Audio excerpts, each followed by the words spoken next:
আজ পতিত পাবন গৌর সুন্দর পুরবের ভাবে বিভাবিত হয়ে প্রিয় প্রিয় ভক্তগণকে সঙ্গে নিয়ে সুরধ্বনি তীর নীর আলো করে হরিনামের খেলায় মেতেছেন। কিভাবে হরিনামের খেলায় মাতলেন না, তার আগে আমাদের জানতে হবে যে এই হরিনাম কোথা থেকে এসেছে, এই হরিনামের উৎপত্তি কোথায়। বলছে 4 বেদ 14 শাস্ত্র 18 পুরাণ তত্ত্ব গীতা আদি মন্থন করিয়া এই হরিনাম উঠে এসেছে। তাই গৌর সুন্দর পুরাবের ভাবে বিভাবিত হয়ে প্রিয় প্রিয় ভক্তগণকে সঙ্গে নিয়ে সুরধ্বনি তীর নীর আলো করে হরিনামের খেলায় মাতলেন। হরে কৃষ্ণ হরে কৃষ্ণ বলো কৃষ্ণ কৃষ্ণ হরে হরে। সবাই মুখে উচ্চারণ করবেন, হরে এই হরিনাম কিন্তু সবার, তাই সবাই মিলে বলবেন হরে রাম রাম রাম হরে হরে। হরে কৃষ্ণ হরে কৃষ্ণ কৃষ্ণ কৃষ্ণ হরে হরে হরে রাম হরে রাম রাম রাম হরে হরে। হরে কৃষ্ণ সবাই বলুন, সবাই মিলে হাত তুলে দিয়ে বলুন গীতায় গৌর হরি বল কৃষ্ণ কৃষ্ণ হরে হরে হরে রাম হরে রাম রাম হরে হরে। হরে কৃষ্ণ হরে কৃষ্ণ কৃষ্ণ কৃষ্ণ হরে হরে হরে রাম হরে রাম রাম রাম হরে হরে।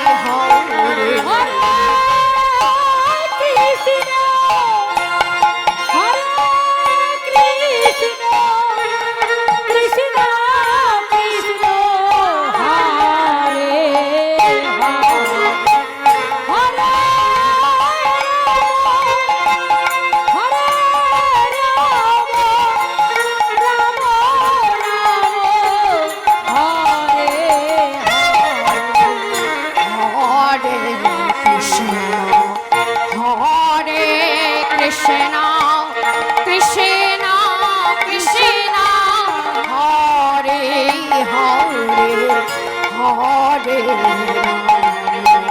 হরে রাম রাম রাম হরে হরে।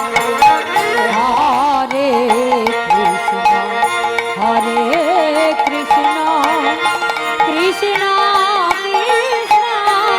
হরে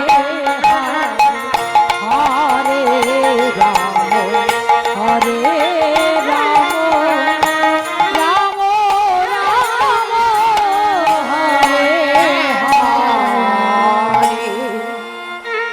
গৌরহরি সুরধরি তীর ধরে যাইতে যাইতে এইভাবেই হরিনামের খেলায় মাতলেন। তিনি হুঙ্কার দিয়ে বললেন, পৃথিবীতে আছে যত নাগরাদি গ্রাম সর্বত্র প্রচার হোক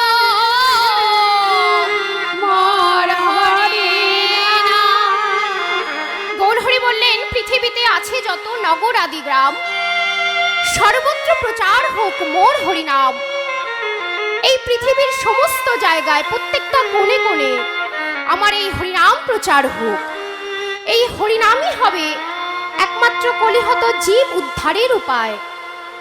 এই হরিনামের ফলেই কলিহত জীব উদ্ধার হবেন। তাই তো তিনি আমাদের জন্য 8টি শ্লোক লিখে গেছেন। এই 8টি শ্লোক কি কি? কিন্তু তার আগে আমাদের জানতে হবে এই 8টি শ্লোকের মধ্যে কি হয়। এই 8টি শ্লোকের মধ্যে হরিনাম করলে কি পাওয়া যায় তা এই 8টি শ্লোকের মধ্যে গৌর হরিদাস দিয়ে গেছেন। তো এই 8টি শ্লোক কি কি? চেত দর্পণ মার্জনং, ভব মহাদাবাগ্নি নির্বাপন, শ্রেয় কৈরব চন্দ্রিকা বিতরণং বিদ্যাবধূ জীবনং, আনন্দম বুধি বর্ধনং প্রতিপদনং পুণ্যামৃত সাধনম, সর্ব আত্মা স্নাপনং পরং বিজয়তে শ্রীকৃষ্ণ সংকীর্তনম। গৌরহরি বললেন চেত দর্পণ মার্জনং। ভক্তমণ্ডলী মায়েরা বাবার একটু লক্ষ্য করবেন, এই 8টি শ্লোক, এই প্রত্যেকটা শ্লোকের আমি ব্যাখ্যা করব, একটু মন দিয়ে শুনবেন। বলছেন চেত দর্পণ মার্জনং। চেত মানে কি? চেত মানে হচ্ছে চিত্ত, মানে মন। আর দর্পণ মানে কি? মায়েরা আপনারাই বলুন, দর্পণ মানে কি? দর্পণ মানে হচ্ছে আয়না। আর মার্জনাং মানে হচ্ছে পরিষ্কার করা। তো এক কথায় গৌরহরি বললেন এই মন রূপ আয়নাকে পরিষ্কার করতে হবে। কিন্তু কিভাবে এই মন রূপ আয়নাকে পরিষ্কার করব? বলছেন এই হরিনাম। এই হরিনামের মধ্যে দিয়েই এই মন রূপ আয়না পরিষ্কার হবে। কেমন? বলছে বাস্তবে আয়নার উপর ময়লা পড়লে তাতে কি নিজের মুখমণ্ডলটা কি দেখা যাবে? মায়েরা আপনারা বলুন তো, দেখা যাবে না, তাই তো? কি করতে হবে? পরিষ্কার করতে হবে, তাহলেই নিজের বদনটা দেখতে পাবেন।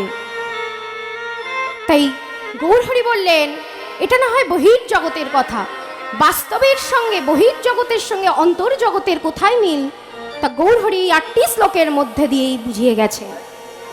তো বলছেন অন্তর্জগতে যা আছে বিশ্ব ব্রহ্মাণ্ডে তা আছে আপনাদের আমাদের সবার দেহ ভাণ্ডে। বলছে এই অন্তর্জগতে এই দেহের মধ্যে যে মন আছে, এই মনের উপর ময়লা বা আবর্জনা পড়লে তাই হরিনামের দ্বারা পরিষ্কার করতে হবে। কিন্তু কি ময়লা আবর্জনা? বলছে কামনা, বাসনা, হিংসা, ক্রোধ, লোভ, যে ময়লা, যে আবর্জনা পড়ে তা পরিষ্কার করতে হবে এই হরিনাম দ্বারা। তাই বললেন চেত দর্পণ মার্জনং। এরপর কি বলছেন মায়ের? আপনারা বুঝতে পারছেন তো বাবারা? বুঝতে না পারলেও বলবেন। এরপর কি বলছেন? বলছেন ভব মহাদাবাগ্নি নির্বাপন। ভব মহাদাবাগ্নি মানে? দাবাগ্নি মানে কি? দাবাগ্নি মানে তোমরা বলতে পারবে দাবাগ্নি মানে কি? তোমরা তো স্কুলের বইয়ের পাতায় পড়েছো। দাবাগ্নি মানে হচ্ছে দাবানল। বিশাল বনে জঙ্গলে গাছে গাছে ঘর্ষণ লেগে যে আগুনের সৃষ্টি হয়, সেই আগুন এক গাছ থেকে আরেক গাছে ছড়িয়ে পড়ে। মাটিতে শুকনো পাতা থাকলেও সেই আগুন লেগে যায়। তার ফলে সেই যে বিশাল বিস্তৃত অরণ্য জুড়ে যে আগুনের সৃষ্টি হয় তাকে দাবানল বলে। তো এই দাবানলের আগুন কিন্তু ভয়ঙ্কর। এই আগুন কিন্তু সহজে নেভানো যায় না। তাহলে কি করে নিভাতে হবে? জল দ্বারা, তাই তো?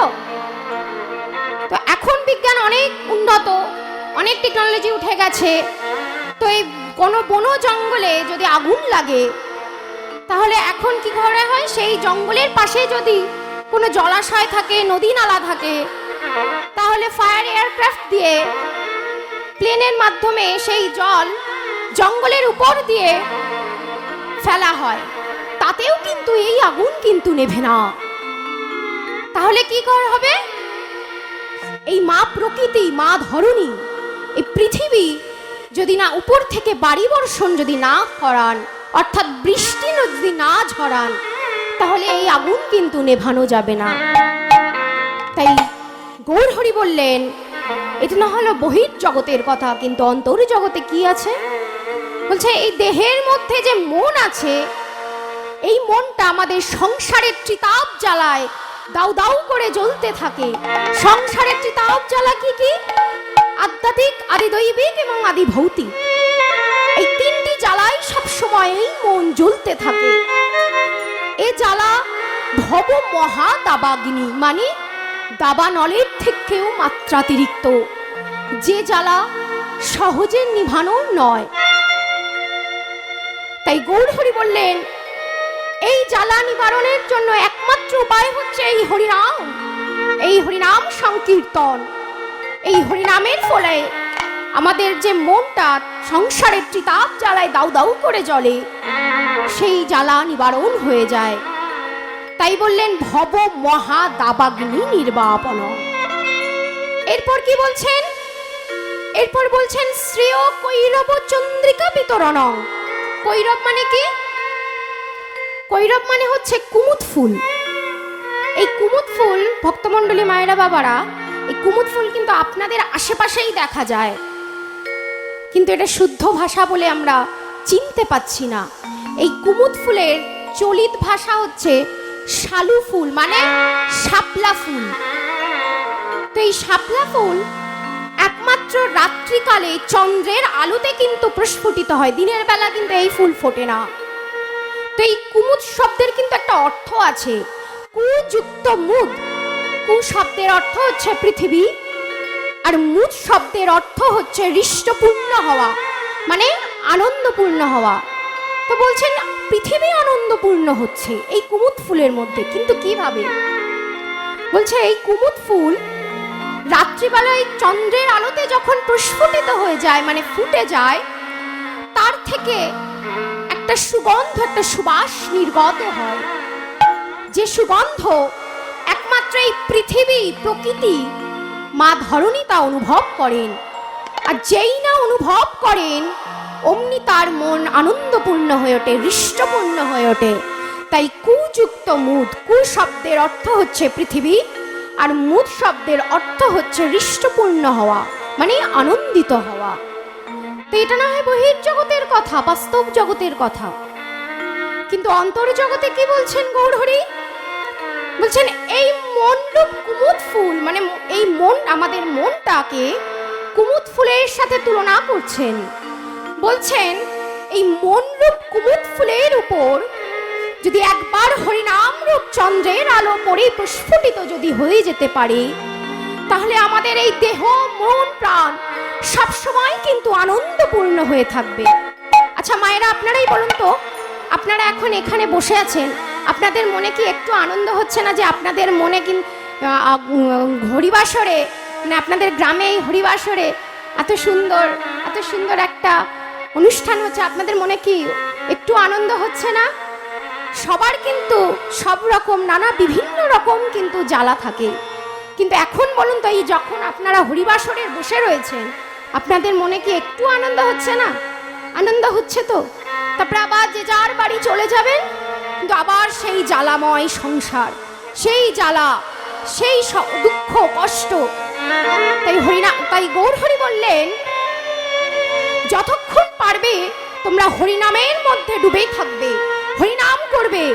যতই শোক, জ্বালা, দুঃখ, কষ্ট আসুক না কেন, ব্যথা বেদনা আসুক না কেন, কিছুই অনুভব হবে না। তাই বললেন শ্রেয় কৈরব চন্দ্রিকা বিতরণ। কুমুদ ফুলের মতো আমাদের এই হরিনামের ফলে আমাদের মনটাও আনন্দপূর্ণ হয়ে উঠবে। তাই একটু আনন্দ আস্বাদন করবেন নাকি মায়েরা? চলুন সবাই মিলে কিরকম আনন্দ আস্বাদন, কিরকম আনন্দ পান, চলুন আমরা সবাই মিলে আস্বাদন করি। তোমরা গৌর ভজ, গৌর ভজ, সবাই মিলে বলবেন আমার সাথে, গৌর। সবাই মিলে বলবেন, হাত তুলে বলবেন, হাত তুলে। হরিনামে লজ্জা কিসের? সবাই মিলে তোমরা গৌর ভজ, গৌর ভজ, গৌর গুণ ধাম, নাম ভজ, নাম ভজ, নিত্যানন্দ নাম। গৌর ভজ, গৌর ভজ, গৌর ভজ, গৌর গুণ ধাম, নাম ভজ, নাম ভজ, নিত্যানন্দ নাম। তোমরা গৌর ভজ, তোমরা গৌর ভজ গৌর গুণ ধাম, নাম ভজ নিত্যানন্দ নাম। সবাই মিলে মুখে উচ্চারণ করুন, মুখে বলুন, আমার গৌরের কৃপা হবে। তোমরা গৌর ভজ গৌর গুণ ধাম, নাম ভজ নিত্যানন্দ।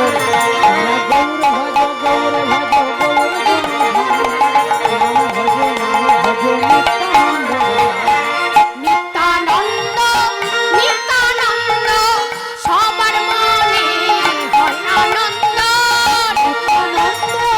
নিত্যানন্দ সবার মনে হয় আনন্দ। কি বলছেন? কি বলছেন? বলছে নিত্যানন্দ নিত্যানন্দ সবার মনে হয় আনন্দ। তাই কিন্তু গৌর হরি বলেছেন, তাই হরিনাম করো, হরিনামের মধ্যে ডুবে থাকো, সব সময় কিন্তু আনন্দ পাবে। তাই সবাই মিলে বল, নিত্যানন্দ নিত্যানন্দ সবার মনে হয় আনন্দ। নিত্যানন্দ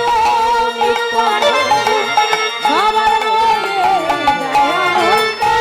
নিত্যানন্দ নিত্যানন্দ সবার মনে হয় আনন্দ। নিত্যানন্দ সবার মনে হয় আনন্দ। গৌর ভজ গৌর গুণ ধাম, নাম ভজ নিত্যানন্দ ধাম। গৌর ভজ গৌর গুণ ধাম, নাম ভজ নিত্যানন্দ ধাম। হরে কৃষ্ণ কৃষ্ণ কৃষ্ণ হরে হরে, হরে রাম রাম রাম হরে হরে। হরে কৃষ্ণ কৃষ্ণ কৃষ্ণ হরে হরে, হরে রাম হরে রাম রাম রাম হরে হরে। গৌর ভজ গৌর গুণ ধাম, নাম ভজ নিত্যানন্দ নাম। গৌর ভজ গৌর গুণ ধাম, নাম ভজ গৌর ভজ গুণ ধাম, নাম ভজ নিত্যানন্দ। তাই গৌর শিলাতে প্রেমানন্দে হরি বল। নাম ভজ নিত্যানন্দ।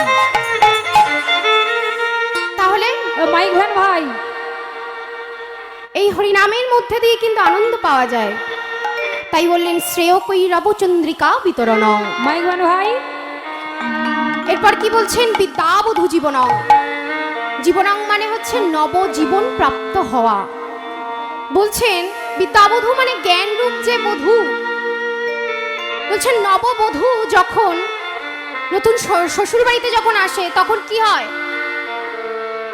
বধূর একটু বেশি করে কিন্তু ঘোমটাটা টানা থাকে যখন নতুন নতুন শ্বশুর বাড়িতে আসে।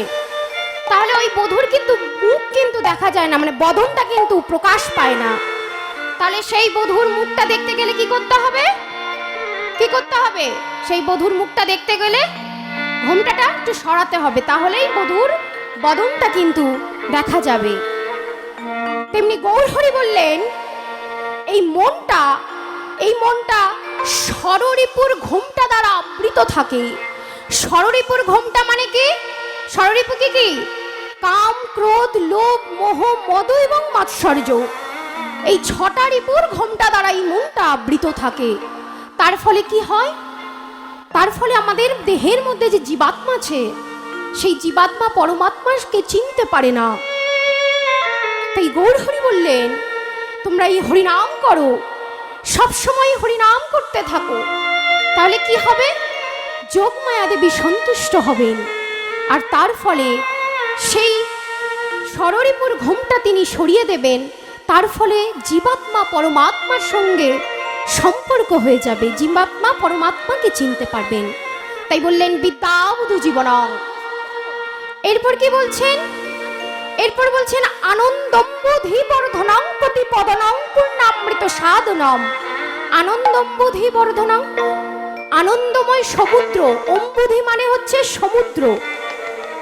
তো বলছে সমুদ্রের বিশাল জলরাশি সমুদ্রের বুকের উপর যখন প্রবাহিত হয়, মানে ঢেউ যখন প্রবাহিত হয় তখন ঢেউয়ের তো একটা শব্দ আছে না মা?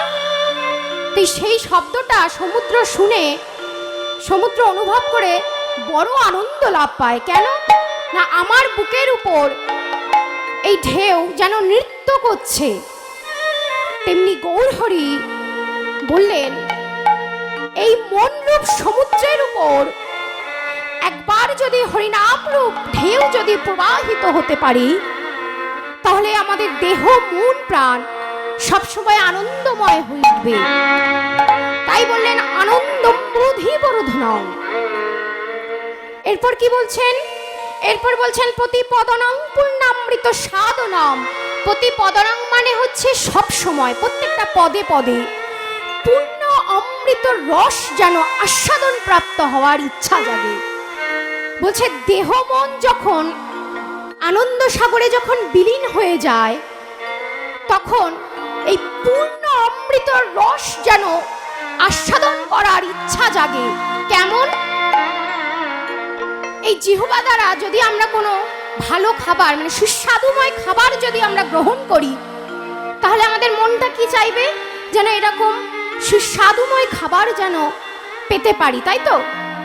যদি আমরা ভালো খাবার, কে না ভালো খাবার খেতে ইচ্ছা করে? কারো, সবার ইচ্ছা করে, তাই তো? যদি একবার অমৃতময় খাবার যদি আমরা খাই, যদি আস্বাদন করি, তাহলে কি হবে?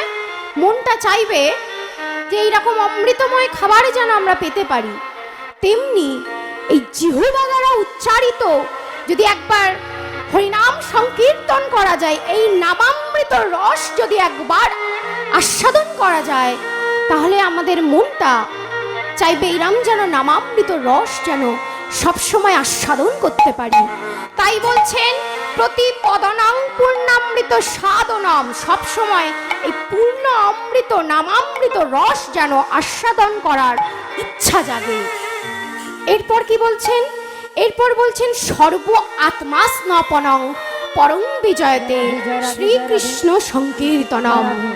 বলছেন সর্ব আত্মা স্নপনং। স্নপনং মানে হচ্ছে স্নাত হওয়া, মানে স্নান করা। বলছে এই হরিনামকে, গৌরহরি বলছেন এই হরিনামকে সর্বদেহে, এই দেহের মধ্যে, আত্মার মধ্যে স্নান করার মতো সর্ব অঙ্গে মেখে ফেলো, তাহলে আমাদের দেহটা শীতল থাকবে, ঠান্ডা থাকবে। যতই মনে দুঃখ, জ্বালা, হিংসা, ক্রোধ যতই আসুক না কেন, সব দূর হয়ে যাবে এই হরিনামের প্রভাবে।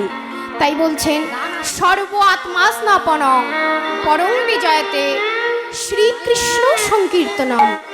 তাই শেষের শ্লোকে গৌরহরি বলছেন যে ভক্ত, যে এমন আমার এই নাম সংকীর্তন করে, তার সব সময় জয় হোক, জয় হোক, জয় হোক। তো ভক্তমণ্ডল একটু লক্ষ্য করবেন, তো গৌরহরি এত বড় পণ্ডিত মানুষ বলছেন যে ভক্ত যেমন আমার এই হরিনাম সংকীর্তন করে, তার সব সময় জয় হোক, জয় হোক, জয় হোক। তাই চলুন আমরাও একটু গৌরহরির নামে একটু জয় গান গেয়ে আসি। তাই বলি জয় দাও, জয় দাও, জয় দাও, জয় দাও, জয় দাও, জয় দাও, জয় দাও, জয় দাও, জয় দিলে জয়ী হবে, জয় দাও, জয় দাও, জয় দিলে জয়ী হবে, জয় দাও, জয় দাও, জয় দিলে জয়ী হবে, জয় দাও, জয় দাও, জয় দিলে জয়ী হবে, হুলুধ্বনি সম্বোধনী দেবে, দিলে জয়ী হবে, জয় দাও, জয় দাও, জয় দিলে জয়ী হবে, জয় দাও, জয় দাও, গৌর হরি নামে জয় দাও, জয় দাও, গৌর হরি নামে জয় দাও, জয় দাও, গৌর হরি নামে জয় দাও, জয় দাও, গৌর হরি নামে জয় দাও, জয় দাও, জগজীব তারণে জয় দাও, জয় দাও, নবতি পতারণে গৌর হরের নামে জয় দিলে জয়ী হবে, গৌর হরের নামে জয় দিলে জয়ী হবে, জগজীব তারণে জয় দাও, জয়ী হবে, তারণে জয় দিলে জয়ী হবে, জয় দাও, জয় দাও। তাই গৌরহরি আমাদের মতো কলিহত জীবদেরকে উদ্ধার করবেন বলে সাধু সঙ্গ, সৎসঙ্গ দিয়ে করতে বলে গেছেন।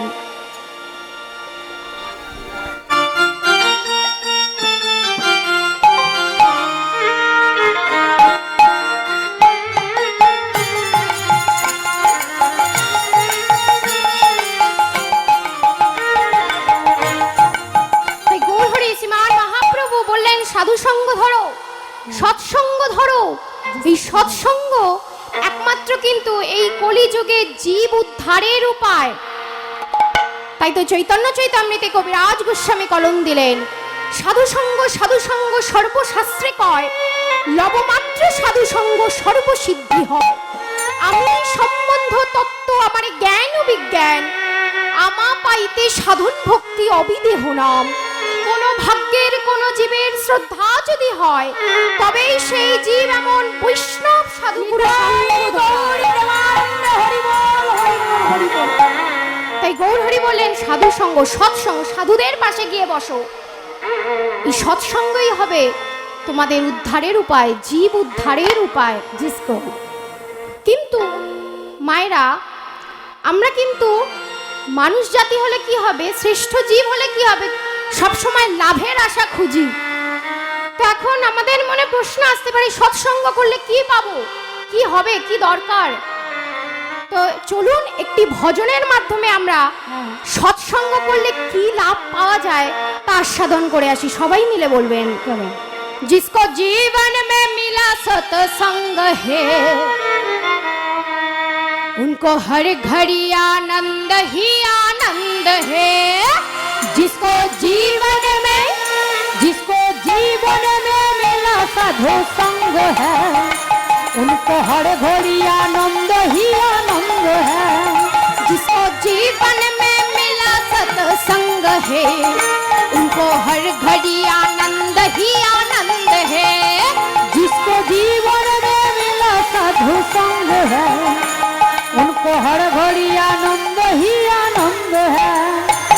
तो गाने शुरूते की बोलছেন, भजने शुरूते की बोलছেন, बोलছে जिसको जीवन में मिला सत्संग है, उनको हर घड़ी आनंद ही आनंद है।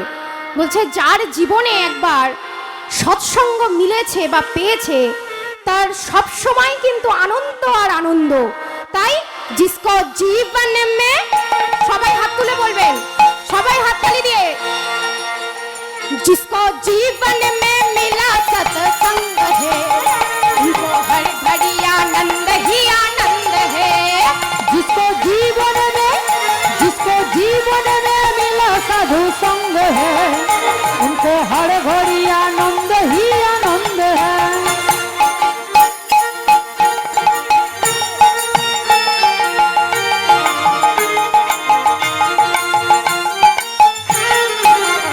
तुलसी मीरा का भी गाने गाया, सूरदास ने भी दर्शन पाया।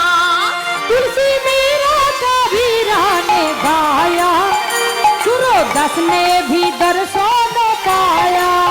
तुलसी मीरा का भी गाने गाया, सूरदास ने भी दर्शन पाया। तुलसी मीरा भी गाने गाया, सूरदास को भी दर्शन। কি বলছে? বলছে তুলসী মীরা কা ভিরানি গায়া, सूरदास ने भी दर्शन पाया। বলছেন তুলসীদাস, মীরা, এনারা কখনো কখনো আমার গৌরহরি শ্রীকৃষ্ণর নামে গেয়েছেন, আর সুরদাস তার মধ্যেও কিন্তু দর্শন পেয়ে গেছেন। তাই বলছেন তুলসী মীরা কা भी गाने गाया, सूरदास ने भी दर्शन पाया। तुलसी मीरा का भी गाने गाया, सूरदास ने भी दर्शन पाया। जिसको हरि से जुड़ा संबंध है, जिसको हरि से जुड़ा संबंध है, उनको हर घड़ी आनंद ही आनंद है। जिसको जीवन में मिला साधु संग है, उनको हर घड़ी आनंद ही आनंद है। তাহলে আমরা জেনে নিলাম যে যার জীবনে একবার সৎসঙ্গ পেয়েছে তার সব সময় আনন্দ আর আনন্দ। তাই এরপর কি বলছেন, संत मेरा की बानी को मानो, तत्व क्या है जीवन का भी जानो। सुनो मीरा का भी गाने मानो, क्या है जीवन का भी मानो। বলছে সাধু সন্ত মীরা, संत मीरा की बानी को मानो, तत्व क्या है जीवन का भी জানো। বলছে সাধু সন্ত মীরা বাণীগুলো একটু মেনে চলো, তাহলে কি হবে, জীবনের যে জীব তত্ত্ব, জীবনের যে তত্ত্ব, সেই তত্ত্ব তোমরা জানতে পারবে। তাই বলছে সন্ত মীরা কি বাণী को मानो, तत्व क्या है जीवन को भी जानो। सुनो मीरा कभी कानो महानो, तब तो जीवन का भी कानो जानो।